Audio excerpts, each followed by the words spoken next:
Hello, everybody. Dzień dobry.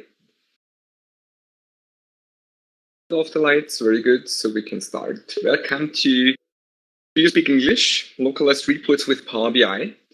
And before I show you the agenda, start what I mean with those kind of reports. And before we do that, of course, very much to the strategic partner and gold sponsors and silver sponsors. Sorry to make a conference like this running. So to all the sponsors for the event. What I mean with multi-language or localized reports is that. So now you see a report, a Power BI report in the Power BI service. I assume you can read the numbers because that's what everybody can read. Well, most people, I think, on the world have Arabic numbers, so this is easy to read. But what I hope for is that you do not understand any Danish. It will set you in a situation like everybody else who presented a report where he doesn't understand, or he does understand all the numbers, but not the context of everything. I want to have I implemented for one of my customers is that I then can just click on English, and then the report, all the text will change to English. The idea behind localized reports. It means on one hand, we have the categories like the content of the data, like we have blue and red and share and house. Very simple example, very simple demo data. Does not make any sense content-wise, but the idea is to present different categories in different dimensions. I want also like everything which is usually static text, so usually which you just start typing in the text you want to show as the header, or also for the page names. Static text, I want to have the possibility to translate this as well dynamically. And yeah, one of my customers approached me and asked me, can we do that? And I knew there were, in Power BI Desktop, there were some solutions working on something. Found out this was the metadata translation. So this is available. We can translate the table names and the column names and the names of the measures and so on. But this is not what I'm demonstrating here. So nobody sees what the model looks like. We don't see the field list here, but the content of the report. That's the important part, at least for my customer. Did a lookup on the interweb, of course, and there's a lot of suggestions out there, solutions with bookmarks, with expression-based title with measures, languages as different columns, relationships to language table, Power Query parameter, metadata translation. I think, yeah, that's most important one. So them out. They did not really support what I needed. I wanted to have a solution which is based on the data only. So if there's a new translation, a new text, new language available, I do not want to do any change. I want that my customer is in charge and my customer is in control over what kind of translations, what kind of languages they are offering. And if they have a new language, I just upload the new language and everything is fine. And then the radio button will also show the new language. That's the goal. Actually, none of these suggestions here on the web supported this. So, for example, with the bookmarks, you then have to hide and show elements via bookmarks. That means if a new language is available, then you also have to add a bookmark and turn this on and off according to the language. Or if we have expression-based measures, as you can see here, then we have a measure which is asking, is the language this or that, and then showing one or the other one. So I would have to change all my measures here for every single text, for every new. Same is true for the add languages. So if we want to switch between columns in a visual, so I did not find out how this guy made like the very last 30 seconds of the demo working, because what I see previously work. Then there's this suggestion here with the language table, but unfortunately, this works only with one dimension table, not with more dimension tables, and we will see a similar thing in the first demo. You can also add, that's a cool feature in Power Query, you can change your parameters, you can change the columns in Power Query dynamically. So you can, the column names will be translated to one language, or you change one of the parameters, and then it will translate to different languages. Really cool what I learned here, that we can have dynamic names for Power Query. Of course, if we change the name of a column or a column, or a table, which is used in a visual, we break the visual, because the visual needs then certain column, like sales, and if this sales column is not available anymore, then it will break the report. Markus, fine with the bookmarks. Yes? You are showing the same slide, the one from the presentation. It's still the suggestion from the web, right? Let me know. You should now see suggestions from the web on the center screen. Yes. Yes. Now it's working? Very Yep. good. Otherwise, the demos would be really boring if you can't see what I'm talking about. So very good. Windows application would say close it and open it up again, and then it solves the issues. So the last one is the metadata translation. Chris Webb did show that he built one master for the Power BI dataset with metadata translation, and then built different reports separated from the dataset in different languages. But still, then you have one new report for each of the languages. Means if there's a new language, you have to duplicate the report and squeeze a little bit in the report. That's what I didn't want to do. So I came up with my own solution here. My solution, on the one hand, the pro is, if there's a new language, if there's new translations, nothing has to change. It's only data-driven. And that's what I like to do with my solutions. You have seen this slide, I guess. This was stuck the whole time at sponsors. And then I did show you that there's a report, and you couldn't see it probably, that you see the numbers. You can see the numbers in here, but you can't read the context. You will not really understand it because it's in Danish currently. Here. So what I want is to have this report. Now the user can choose, I want to see this in English. So he just clicks on, he or she clicks on English, and then everything gets translated. So the content of my report, blue, red, chair, house, is now translated, but also the fixed text, the text elements like the headers or the page names. The idea, if you really want to make this level further, you can also incorporate translations. We will not talk about translations because I'm fearing that I will run out of time anyways, because it's late into my. I did show you those suggestions from the web. We'll share this slide deck with you. Look them up. Cool stuff what they came up with, but unfortunately, it doesn't really work with the needs with the things I need, because I need a solution where I can just add languages, just add translations, adding something in a table on Excel spreadsheet or whatever. Then the new languages are available without any interfere from myself. That's what I want my clients to be able. They don't have to need me for stuff like that. Draft is, every time we have a new text element, we have to manually refresh the Power Query. I'll show that later. We have some more complex model and DAX. I will show that. Pre-selections, unfortunately, have a side effect. I already pointed this out. And so the goal of this session is to implement, on the one hand, multilingual, or whatever the term is in English, reports. And even if you don't need it, maybe learn something new about Power BI. So, localization. What do we need? One thing is the textual content, the content of the data. So the product names, the names of the dimensions, be able to translate them depending. The other thing is the text lines. Yeah. Normal report, this would be hard coded. We just have a text field there and type in the name of the report or the headline or whatever. If you want to translate this or localize it, we have to be more dynamic here. The other thing is also the numeric content. Numerical content, most probably we will not find to talk about this. The same goes for the model metadata. I'm not very confident that I will run out of time because 30 minutes to go. And there's also changes in Power BI Desktop and Power BI Service. This is well documented. There's also slides here in the slide deck where are the options and what options overrides the other options. Because maybe your users also want to have Power BI Service talking to them into their local native. Most important thing, the most challenging part, I'd say. For example, I want to have products, and depending on the language, the name of the product would be different. And first, what we need a language dimension. We need a dedicated table with a list of available languages. For one, because the people will then have a list box and choose.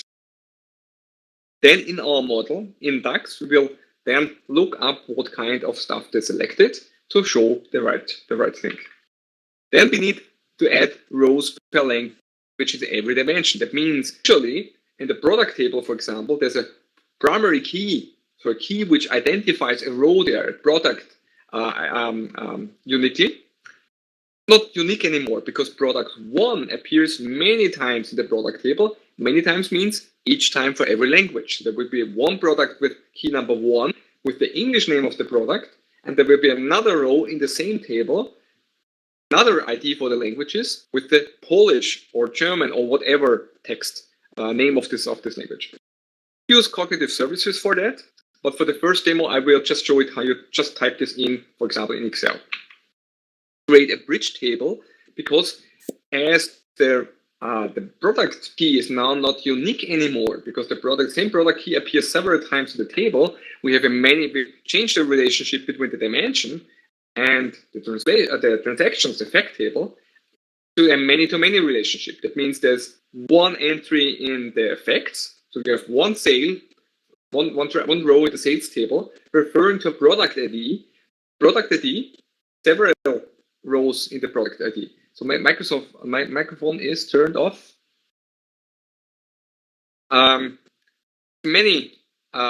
So there's more rows in the product table available. And of course, for one product, there's also possibly many rows available in the sales table. So this is a many-to-many relationship. To overcome this, we could use many-to-many relationship. I prefer to have a bridge table. For bigger models, that means there's a little bit of performance advantage. We have to set the relationships right. If you want, you can also try calculation groups for that to apply treat as. We will see what I mean with treat as in.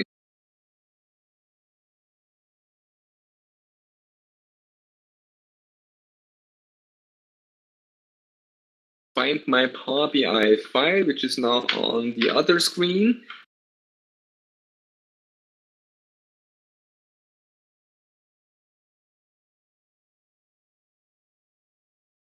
Be able to see my Power BI desktop report. This is a report we just demonstrated. Now everything is in English, and then I could just read it in Danish. Then everything, all the texts and the content of the categories will be Danish. This is a working. So let's go to my tables, and just for the sake of making this demo easy and possible, so you can also work with that. I have everything in Excel. Of course, I do not recommend to have everything, all your data source in Excel. It's just for demonstration purposes. And here I have a fact table, which is obviously my sales. So there was amount of 1 and 2 for different dimensions. So there's one dimension. This is artificial names dimension 1 and dimension 2. Of course, doesn't really make sense, but this is an easy example here with 2 rows in here. The fact also has an ID. Usually I do not recommend to have IDs on the fact tables. And there we have 11 here and 12 here and 21 and 22 here. So this is what was sold there. So obviously this is the blue chair and the red house. This is what we're. So let's see dimension 1. We can see there's 11, which was just mentioned. The fact table is the house. In English, it's the house. In Danish, it's hus. So what we have to do now is to add another language. So I copy this down. And I'm lucky I have still somewhere my Google.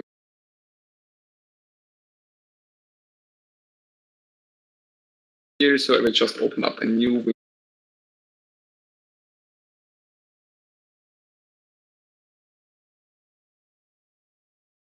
To Polish. So house in right? Polish, yes, Dom. Exactly. Please be patient with my pronunciation. Sounds easy, but probably I also make it wrong. I pronounce it wrong. Dom. Sounds like Latin, domus or something. The other one would be the chair. Yeah, something I will not be able to pronunciate, I guess, because there's really, for me, weird-looking characters. This special L is in there, and we name this PL for Polish. very same thing here. So I just copy down everything I have in English, and that's usually, you will not do that usually, but you would give like the English names or the Danish names or whatever to a translator, and they will then translate it to different languages. Red would be the other one.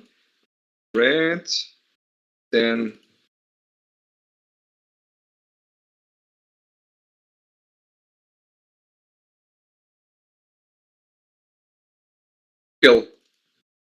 the last name. And then we have blue.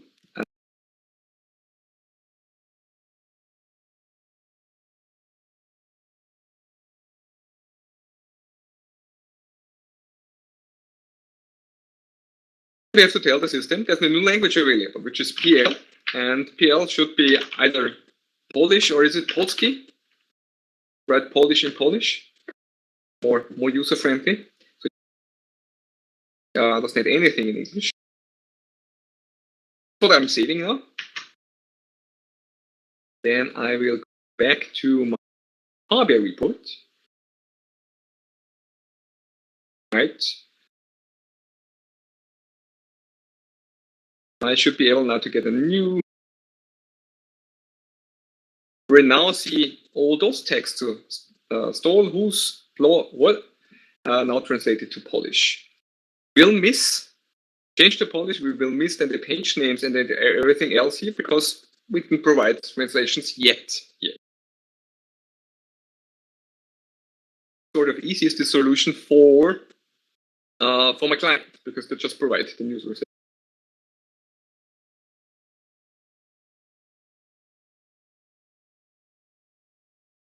Any questions, please?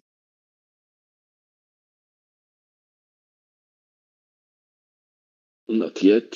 Let's look for effects. Now there's this new language here, Polski. Sure, I'm pronouncing this really wrong. And then we should see that blue and red is now just changed, but I think the Giovanni was red, so we should also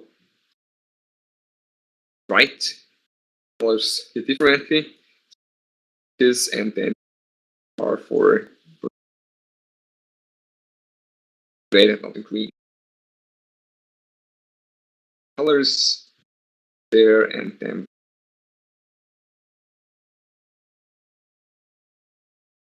as easy as that. What did I have to do in the background? So if I take a look on the data model to make this work, there is a couple of tables in there. What we have here is not just the dimension table. Table we changed in Excel. And they have the fact table. Remember, those two dimensions were referring to the dimensions down there. And then we have a bridge table in between, because the relationship between the now translated dimension, there's not, the ID is not unique anymore because there's the ID will be, is there as many languages are there. So we just added another dimension. That's why we need this bridge table in between. You could also just connect the dimension 1 ID with dimension 1 ID and end up with a many-to-many relationship. This is okay if the model is small enough, then Power BI performance will be good enough.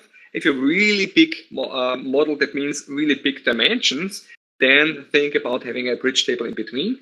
It means this bridge table is really easy to create. You just make up, maybe in DAX or in Power Query, make up a unique list of the dimension IDs, and that's what I did here. So just remove all the other columns and make this distinct list, a unique list of dimension IDs, and that's what I use just in between.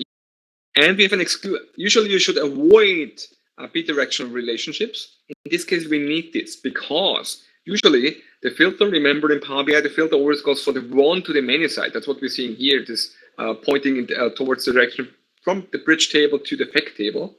But in this case, that would mean if I select the dimension in here, because that's what I'm selecting, the end user is not selecting any ideas. The end user wants to select the description, Giovanni, for example. And if this is a one-to-many relationship, it would be the filter is going from the bridge table to the dimension table, but not the other way around. So I don't change this to a bidirectional filter. It would mean that if I change anything here, I have no effect on the fact table. So this is one of the rare exclusions where you have to reach out to bidirectional filters. Filter to bidirectional, and you can just click this by a double click and door opening up, and then we can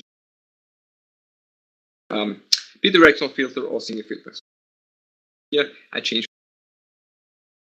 In reality, I would only don't really need both. I only need that the dimension is filtered in the bridge table, but there's no choice. We cannot have a filter going in one single direction in a certain direction. This is just not possible. That's why we have to have this as a really interested that the filter table is filtering anything. The filter table, as you can see, is hidden. The end users will not see it, and we will not use it in any DAX measures. And bridge to make this many-to-many relationship a more a performant version. What you also can see here is that language table up there. Language table is connected to the text components. We will talk about this in a moment. But right now, you see that the language table is not connected to dimensions. It's really weird if you think about it, because we could see that the dimensions were filtered by the languages. From English to Polish, red became Germanic. So that means, why is this working? The long answer is why, or the other question would be, why is this not connected? Yeah? Of course, I could go here and just connect the language ID with the language ID in here, and then we will see Power BI is smart enough. Filter is covered. It's a one-to-many relationship, and the filter is going from the language to the dimension one. Very, very good. One of the things demonstrated in one of the videos I linked in the slide deck, one of the first slides.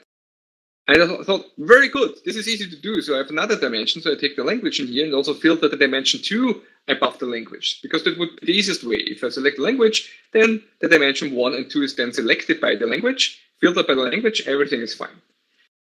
Take a closer look in here, so I hope you can see this in that this like a dashed line. This is not a straight line, but it's dashed. There's like points or small lines in there.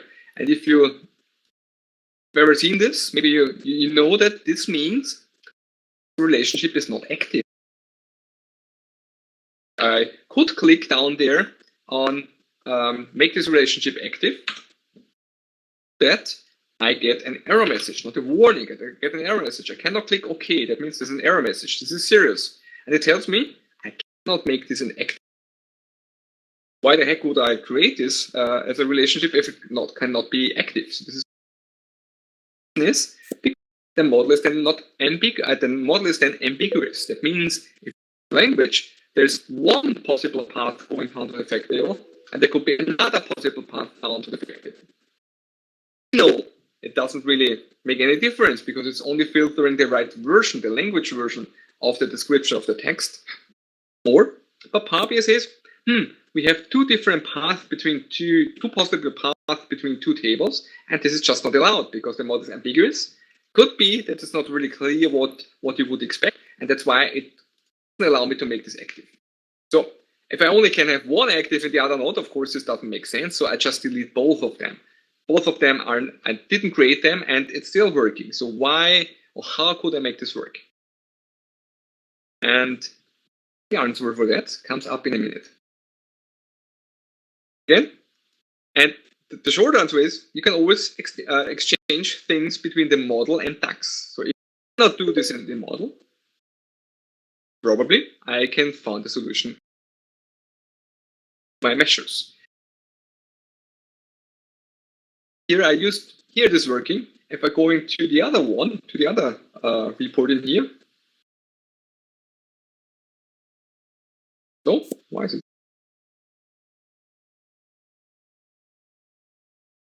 Yeah, this is like the wrong color, but as you can see here, what I'm using here as a measure is just the sales amount. Where we see here, the 6 here in the center is a measure, and the measure is the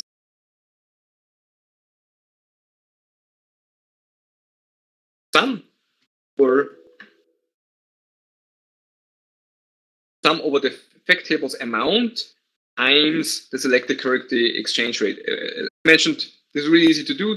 If you really need more advanced things, which exchange rates, there is this taxpattern.com webpage from Marco Russo and Alberto Ferrari, and they will teach you everything about those conversions. So don't miss so much when I'm not gonna be able to talk about. But basically, this is just the sum of the effect amount. If I'm using this one, we see that for one, we see all the translations, all the languages, not only Polish, but also all the other languages. So this is confusing, one thing.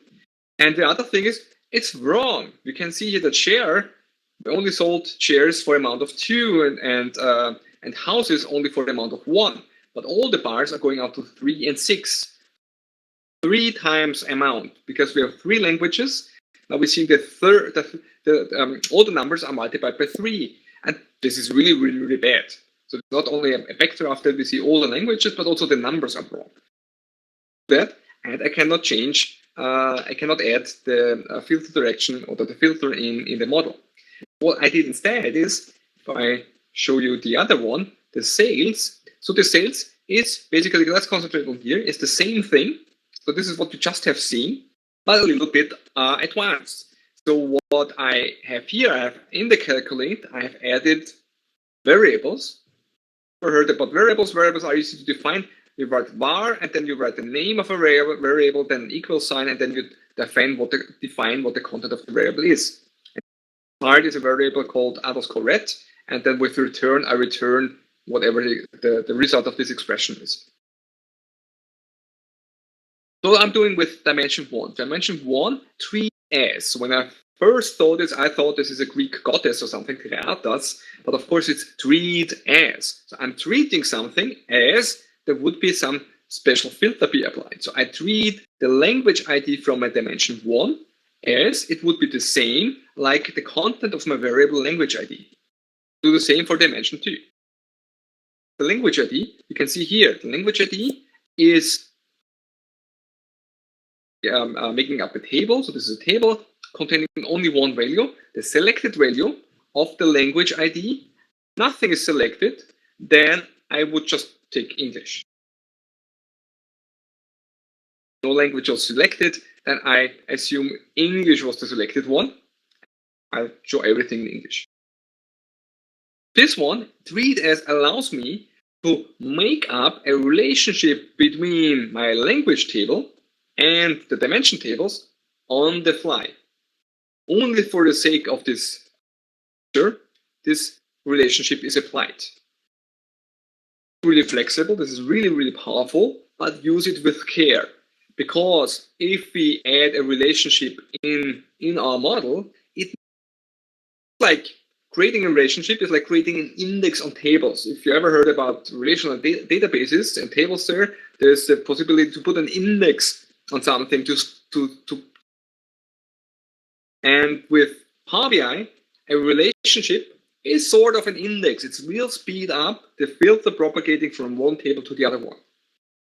Not having a filter model, a filter relationship, only using treatise, that means this filter or this connection has to be built up on the fly. So this will be slower. You're paying a performance penalty here. But on the other hand, it's the only way we can do this. So we can pass in filter from one table to the other one.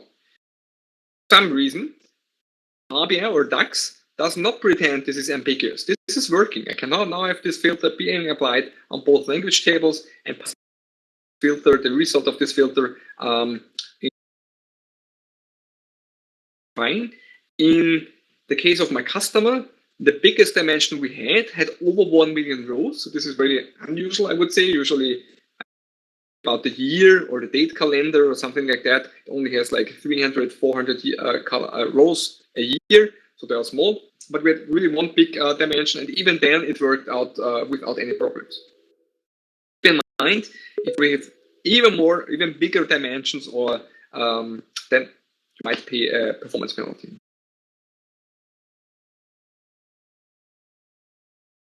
What I explain for this part before we go to the text color.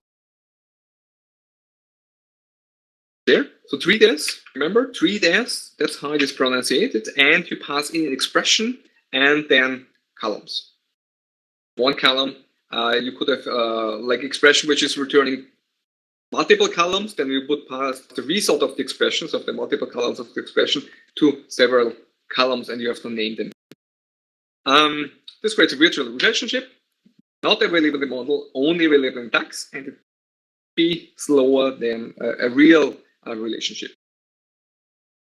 First, real relationship.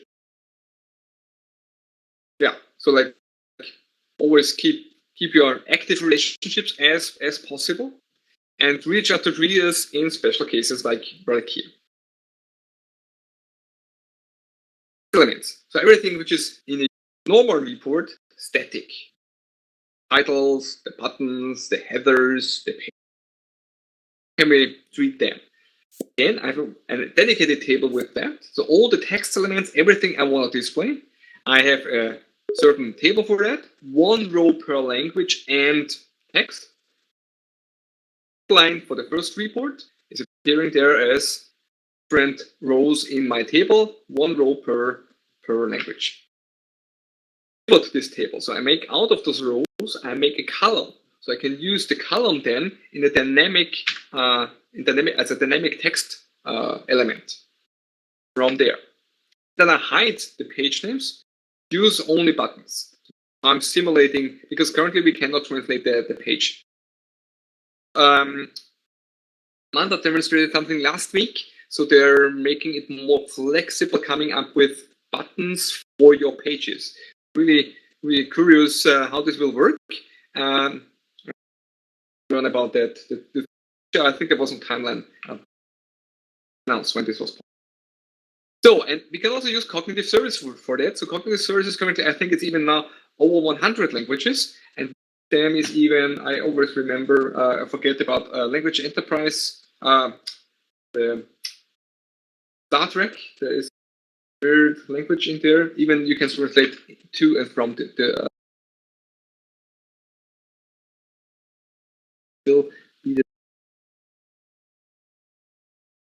also translate now the text components in the same way I did for the dimensions, just adding rows in there. But for this demonstration, I just want to show you how you can use services for that. One important thing is here, there's no real user-friendly way, but you can download a code for a Power Query M language code for building up a function. Then I use the API key. So you have to sign up for cognitive services. You're not paying anything if you're signing up for cognitive services, but you pay per translation. Like, what is 8 or 80 cents per 1,000 translations? Of rows. If more things, maybe it's important to write the right balance in here. And you need this API key. And I do not want to show you the full API key, because the API key to my cognitive services. If you know the API key, you could use cognitive services on my budget. And of course, I do not want to do that. That's why I have a dedicated parameter in here. The function itself is not so complicated. That means I just can draw it myself. You just can download it, and I think there's a link in there from where you can get this. Here. Is there a link in here? No, there's no link, but I can provide you with the link. And the only thing I changed here was that I wanted this API translation key. Original script, it tells you, like under double quotes, enter your API key here, and I just change it to the parameter. Anything else? It's just like it's provided by Microsoft on the cognitive service. Now we're working. Close down Excel. Oh, okay, I'm having really bad luck. Why is this? Is there, there's another Power BI file open.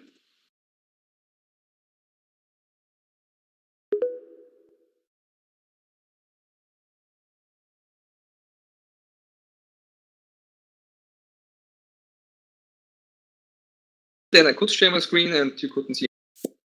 Now,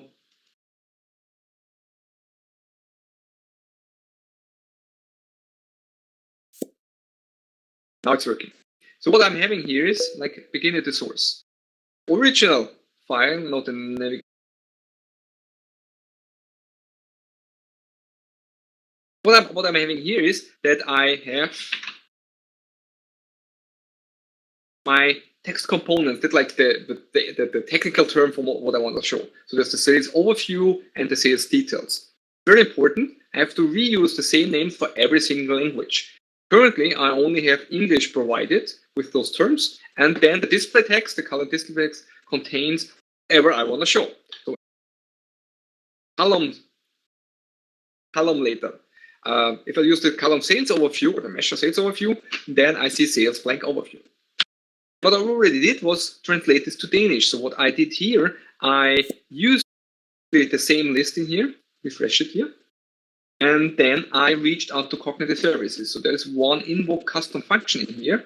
So this start with the English text here, filter the English text only to the English text. It's the same query then, and then I invoke this cognitive services, this translate API, where I pass in the display text. It will return me whatever language I chose. So maybe I don't want to demonstrate too much in here, but we just correct this. A duplicate of this one.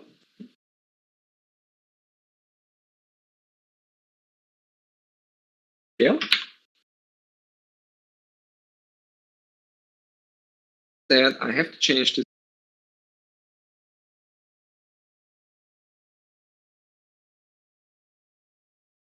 So we see now name of the function, the query in here.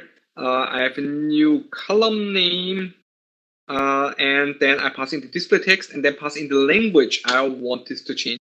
I don't want to have this in Danish, but I need Polish. Then, right down to the end of the list, I should now see there's like the Polish translation, and I hope this is fine. Yeah. So obviously this is sales, and the other one is overview and details. So much I can get, but I cannot pronounce it. We add up then to our original one. So the text component, this one, I only appended the text component in Danish, and I will append also now append.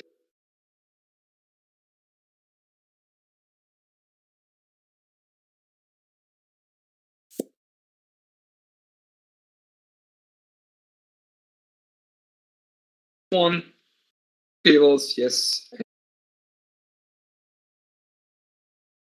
Now we have the Polish text in here. Now the list now of the English, and so all the languages are available. Still, these are rows, so we have to.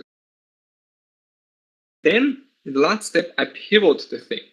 Now I get a pivot table out of that. So my technical name, sales overview, sales details, which was in the column text component, are now the names of the columns. So this is what I now can use in my report.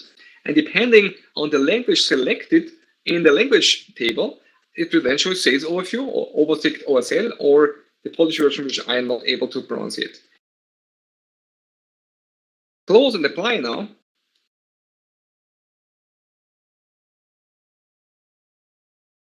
We have to do now. So we have still the Polish selected. So if this updates, we should now then see also the headers and the page.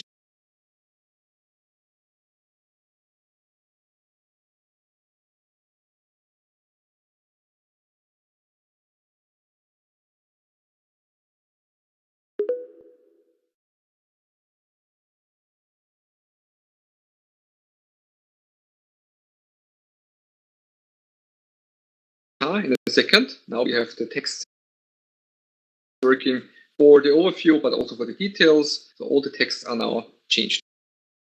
Did I get the text in there? Of course, this is not a hard-coded text. This conditional formatting, like a conditional text for this text field in here. Robot is in here. Then we can here you can see here. This is the sales details. Actually, there could be more sales details. I have to choose the first one. Of course, it only will return one because there will always be one language selected. So this is working this way. And for the buttons, we have the same or similar experience under the button text. We have the possibility to have this text dynamically. So I have a dynamic text also reaching out to my sales overview. So for me, not understanding Polish, I can build up this report because I'm only referring to the technical names of those headers, like sales overview. I understand. And so I can build this report, and as soon as this Polish language is there, or if I use cognitive services, I can even translate things into different languages I don't speak. So here we can see this also reaching out to the first of the sales while it's showing up here. Go.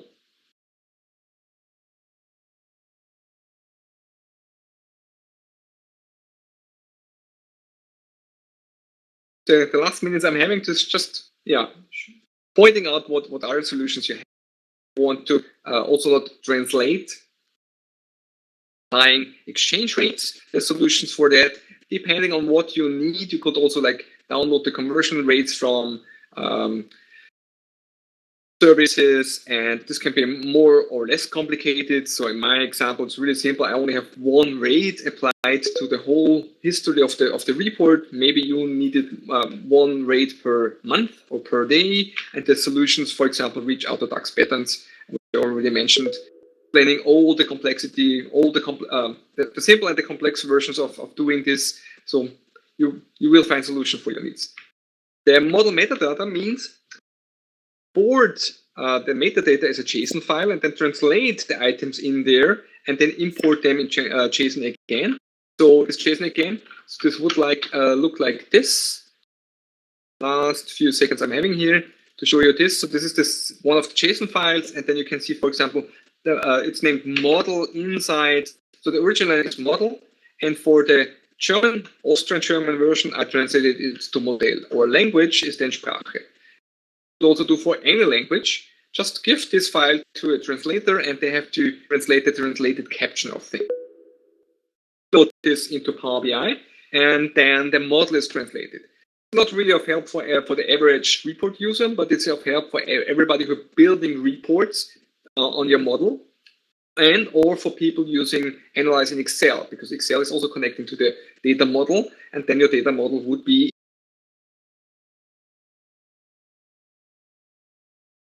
can also use Table Editor for doing that. Be aware this is only where possible in premium analysis services, but not in Power BI Desktop, Power BI Pro, or Power BI Report Server currently. Power BI Desktop, yeah, I think this is easy to do. Just follow those guidelines if you want to change the languages in Power BI Desktop and or the Power BI service. There's different options depending on if you're using the version and the server and the browser. Be aware that my solution, of course, has limitations. So the decimal separator is always taken from the operating system and browser. We cannot force to change. Expression-based formatting might not be supported everywhere, for example, in the totals and so on. So be aware of that. And the 3DS has to be applied per dimension in all measures, or you could reach out to calculation groups. Around also with calculation groups using them. So we use all the 3Ds's only once in the calculation group and not in every single measure.